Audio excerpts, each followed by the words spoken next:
Hello friends, welcome back again on my YouTube channel. So आज के इस video में हम लोग डिस्कस करेंगे सुकुमार राय का एक नॉनसेंस पोएट्री को विथ सिल्ली राइम स्कीम, जिसका नाम है द सन्स ऑफ रामगुरु। तो ये जो है, ये पोएम का टाइटल है द सन्स ऑफ रामगुरु। सो इस वीडियो में मैं डिस्कस करूँगी इसी पोएम का क्रिटिकल अप्रिशिएशन को, या फिर आप लोग समरी भी कह सकते हैं। तो ये समरी और क्रिटिकल अप्रिशिएशन दोनों एक ही है, तो इसी को मैं इस वीडियो में डिस्कस करूँगी। But before discussing the answer, I would like to say something basic knowledge regarding this poem and overall view regarding this poem. सबसे पहले ये जो टाइटल है द सन्स ऑफ रामागुरु, ये जो टाइटल को देख करके लिटरली आप लोग के मन में ये इसका इमेज आता होगा कि रामागुरु के बच्चे, बट एग्जैक्टली में ऐसा कुछ भी नहीं है। रामागुरु है ये एक फिक्शनल कैरेक्टर है, यानी कि ये एक इमेजिनरी कैरेक्टर है, रियलिटी में ऐसा कोई कैरेक्टर नहीं है, और उनके बच्चे तो है ही नहीं। तो यहाँ पे सन्स किसको कहा गया है? तो सन्स उसको कहा गया है जो कि रामागुरु का जो फिलॉसफी है, या फिर हम लोग रामगुरु भी जो प्रोनाउंस कर सकते हैं, तो इनका जो कैरेक्टरिस्टिक है, जो इनकी आइडियल है, फिलॉसफी है, उसको जो लोग फॉलो करते हैं उन्हीं को कहा जाता है सन्स। और ये जो रामगुरु है, ये इनका कैसे कैरेक्टरिस्टिक रखते हैं, इनका कैसा फिलॉसफी है, तो ये जो है वो बिल्कुल समाज से दूर रहते हैं और इनको हंसना बिल्कुल भी पसंद नहीं है। ये हंसना को जो है, या फिर जो लाफ है, इनकी लाइफ में कोई एग्जिस्ट ही नहीं करता है। इनके लिए सैडनेस ही सब कुछ है, क्योंकि इनका ऐसा मानना है कि जो हमारी लाइफ है उसमें जो है हैप्पीनेस थोड़े मोमेंट के लिए आता है, और जो सैडनेस है वो पूरी लाइफ टाइम और लॉन्ग पीरियड ऑफ टाइम के लिए रहता है। तो इसीलिए ये थोड़े समय की हैप्पीनेस को एंजॉय नहीं करना चाहते हैं। तो ये है रामगुरु का कैरेक्टर या फिर इनका कैरेक्टरिस्टिक। तो इन्हीं आइडियल को जो लोग फॉलो करते हैं उन्हीं को यहाँ पे कहा गया है सन्स ऑफ रामगुरु। तो ये जो है, ये एक पोएम है, नॉनसेंस पोएट्री है, बट नॉनसेंस पोएट्री होने के बावजूद भी ये एट द एंड हम लोगों को जो है कुछ फिलोसफिकल व्यू को प्रेजेंट करती है। तो ये सुकुमार राय के द्वारा लिखा गया है। ओरिजिनली जो है वो इस पोएम को बंगाली लैंग्वेज में लिखा गया है, रामगुरेर सान ये टाइटल था इसका, बट लेटर बाद में जो है इसको इंग्लिश में ट्रांसलेट कर दिया गया। और इसको इंग्लिश में किसने ट्रांसलेट किया? तो सुकुमार राय का जो सन है सत्यजीत राय, इन्होंने ही इसे इंग्लिश में ट्रांसलेट किया था। तो चलिए अब इसका क्रिटिकल अप्रिसिएशन या फिर हम लोग समरी इसका डिस्कस करते हैं। तो ये जो पोएम है द सन ऑफ रामगुरु, ये सुकुमार राय के द्वारा लिखा गया एक पोएम है, और ये एक बंगाली ह्यूमरस पोएट रह चुके हैं। ये जो सुकुमार राय है ये बंगाली पोएट है, और ये ह्यूमरस पोएट है। ह्यूमरस पोएट मतलब फ़नी चीज़ों को प्रेजेंट करते हैं सोसाइटी की, और ये स्टोरी राइटर भी है प्लस प्ले राइट भी है।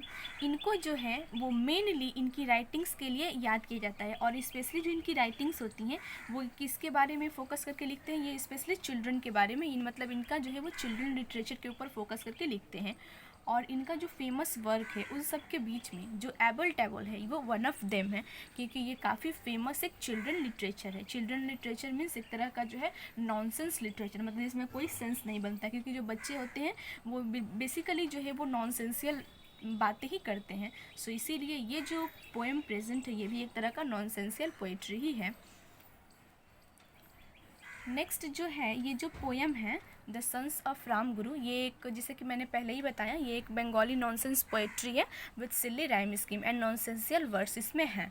और ये जो पोएट्री है वो बेसिकली बंगाली लैंग्वेज में लिखी गई है, जिसका टाइटल है रामगुरेर साना, बट लेटर इसको जो है इंग्लिश में ट्रांसलेट किया गया सत्यजीत रॉय के द्वारा।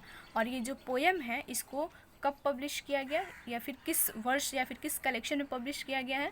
तो ये जो पोएम है उसको एबल टेबल, उसमें जो है इसको पब्लिश किया गया है। ये एबल टेबल क्या है? तो एबल टेबल इनका फेमस बुक का नाम है, यानी कि एक कलेक्शन है क्लासिक बंगाली नॉनसेंस पोएट्री का, यानी कि नॉनसेंस पोएट्री का बहुत सारा कलेक्शन को ही हम यहाँ पे एबल टेबल कहा गया है। तो उसी में ये जो पोएम है द सन्स ऑफ रामगुरु ये पब्लिश हुआ है। ये जो है, अब बेसिकली ये पोएम में है क्या, या फिर जो भी नॉनसेंस पोएट्री आप कहिए या फिर सिल्ली राइम कहिए, तो इसमें बेसिकली क्या है? तो ये एक आयरॉनिकल पोएम है। आयरॉनिकल पोएम मीन्स क्या होता है? सटराइज करना, किसी का मजाक उड़ाना। तो इस पोएम के द्वारा जो कवि हैं सुकुमार राय, उसने बंगाली वर्ग का मजाक उड़ाया है। बंगाली वर्ग को जो यहाँ पे उन्होंने सटराइज किया है। क्यों उनका मजाक उड़ाया है? क्योंकि जो बंगाली वर्ग है उनका विश्वास था, वो लोग किसमें विश्वास करते थे? तो जो बंगाली वर्ग है उनका विश्वास था कि अगर वो नहीं हंसेंगे तो वो एलिट क्लास से बिलोंग करते हैं, ऐसा उन्हें माना जाएगा। इसी चीज़ का जो है वो सुकुमार रॉय ने मजाक उड़ाया है अपने इस पोयम के जरिए। तो ये जो पोयम है वो स्टार्ट होती है एड्रेसिंग के द्वारा, जिसमें जो राम गुरु के सन है यानी कि जो उनके आइडियल को फॉलो करते हैं यानी कि जो उनके फॉलोअर्स हैं उनको एड्रेस करके सुकुमार राय ने इस पोयम की शुरुआत की है। बट रियलिटी में जो राम गुरु है उनके कोई बच्चे नहीं हैं। यहाँ पर जो उनके फॉलो करते हैं आइडियल को उन्हीं को ही उनका सन माना गया है। हालांकि राम गुरु जो है वो भी एक फिक्शनल कैरेक्टर है, जैसा कि मैंने पहले ही बता दिया है। तो जो राम गुरु के बच्चे हैं या फिर जो उनके सन हैं वो एक ऐसी सोसाइटी से बिलोंग करते हैं जहाँ पे उनको हंसना तो बिल्कुल भी अलाउड ही नहीं था। एंड यहाँ तक कि वो लोग किसी भी कीमत पर हंसते नहीं थे। अगर उन लोगों के सामने आप फनी स्टोरी भी सुनाओगे तो वो उसे सुन करके ज़ोर ज़ोर से रोने लगेंगे, लेकिन हंसेंगे नहीं। दूसरी लाइन में पोएट जो है वो बताते हैं कि जो राम गुरु के बच्चे हैं वो खुद स्वयं ही कहते हैं, यानी कि देमसेल्फ ही वो लोग क्या कहते हैं कि वो लोग इस बात से बहुत डरते हैं कि कहीं कोई उन्हें हंसा ना दे, क्योंकि उनके लिए सोसाइटी में हंसना बिल्कुल मना है। और इस यही कारण है कि वो लोग जो है वो हैप्पी पीपल से हमेशा दूर रहते हैं। उनको हैप्पीनेस बिल्कुल भी पसंद नहीं है। उनका मानना है कि जो भी हैप्पीनेस उन लोगों को लाइफ में मिला है वो बिल्कुल शॉर्ट टाइम के लिए मिला है, और उनकी पूरी लाइफ उसके बाद क्या होती है उन्हें अनहैप्पीनेस में ही स्पेंड करना पड़ता है या फिर गुजारना पड़ता है। सो इसीलिए जो शॉर्ट पीरियड ऑफ टाइम की जो हैप्पीनेस है वो उनके लिए कोई मायने नहीं रखती है, और वो जो है उनके लिए थोड़ी सी खुशी इंजॉय करना जो है वो एक पाप के समान है। इसीलिए वो हैप्पी मोमेंट से दूर रहना चाहते हैं। और वो चाहते हैं कि सभी पर्सन को ये भी बताते हैं कि एक पर्सन को जो है वो सैडनेस में रहना सीखना चाहिए और जो है हैप्पीनेस से जो है दूर रहने की कोशिश करनी चाहिए। किसी भी कीमत पर उन्हें हंसना नहीं चाहिए, क्योंकि लाइफ में एट द एंड हम लोगों को सिर्फ जो है वो पेन तकलीफ़ ही मिलती है, और जिससे हमें उसे निकलने में, उस दुख तकलीफ़ से निकलने में हमें काफ़ी दर्द होता है। तो इसीलिए अगर हमारी लाइफ में स्टार्टिंग से ही सैडनेस होगी तो वो हमारे लिए एक नॉर्मल चीज़ बन जाएगी।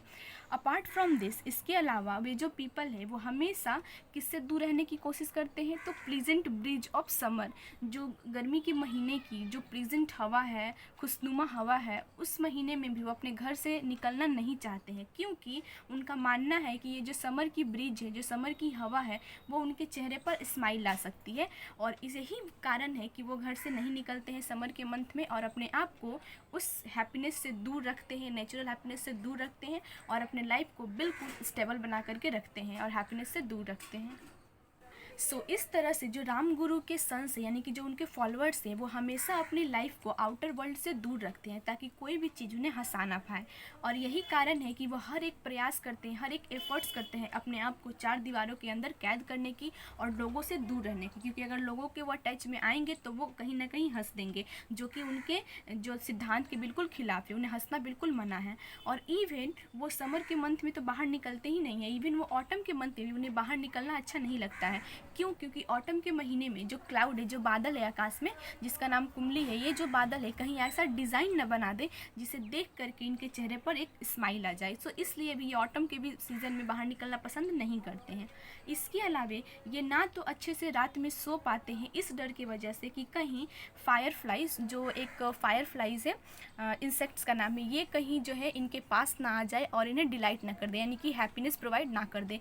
इस वजह से भी जो है वो रात में अच्छे से सो भी नहीं पाते हैं। मतलब इनके लिए लाफ्टर बिल्कुल मना है और हंसना बिल्कुल मना है, और इनके प्रिंसिपल के बिल्कुल अगेंस्ट है। सो इस तरह से हम लोग इन्हें ऐसा करने से रोक भी नहीं सकते हैं, यानी कि राम गुरु उनके सन्स को ऐसा करने से हम रोक नहीं सकते हैं। क्यों? क्योंकि जो है सौरो और जो मेलांकनिक है ये इनका अधिकार है, और जो सैडनेस है ये इनके लाइफ में परमानेंट है और ये इनका अधिकार है। इवन ये लोग क्या करते हैं, सन और विंड से भी खुद को दूर रहते हैं। क्यों दूर रखते हैं? क्योंकि इनका विश्वास है, इनका मानना है कि जो सन और जो ये एयर है ये भी उन्हें हैप्पी मोमेंट प्रोवाइड कर सकता है और उनके चेहरे पर स्माइल ला सकता है। और इसी हैप्पीनेस से बचने के लिए ये लोग क्या करते हैं, अपने आप को एक मॉन्स्ट्री में कैद कर लेते हैं और हर एक हैप्पीनेस से खुद को दूर रखते हैं। और ये जो है सबसे ज़्यादा डलनेस को इम्पोर्टेंस देते हैं, प्लस सैडनेस को अपने लाइफ में इम्पोर्टेंस देते हैं। यहाँ पे मॉन्स्ट्री मीन्स क्या होता है, तो मोनास्ट्री मीन्स होता है जहाँ पे लोग जो साधु संत होते हैं ना, गुफा के अंदर रहते हैं, कहीं बाहर नहीं निकलते, वहीं पर तपस्या करते हैं, तो लाइक दैट। तो वैसे ही अपनी लाइफ को स्पेंड करते हैं जो सन्स ऑफ राम गुरु है।